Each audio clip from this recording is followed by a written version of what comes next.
नीलकण्ठवाहनं द्विषड्भुजं किरीटिनं लोलरत्नकुण्डलप्रभाभिरामषण्मुखं शूलशक्तिदण्डकुक्कुटाक्षमालिकाधरं बालमेश्वरं कुमारशैलवासिनं भजे।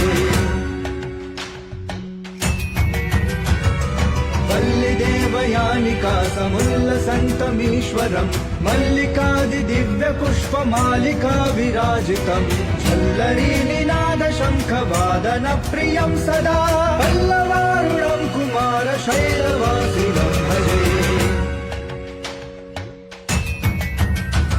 षडाननं कुङ्कुमरक्तवर्णं महामतिं दिव्यमयवाहनं द्विषड्भुजं किरीटिनं लोलरत्नकुण्डलप्रभाभिरामषण्मुखं शूलशक्तिदण्डकुक्कुटाक्षमालिकाधरं बालमेश्वरं कुमारशैलवासिनं भजे।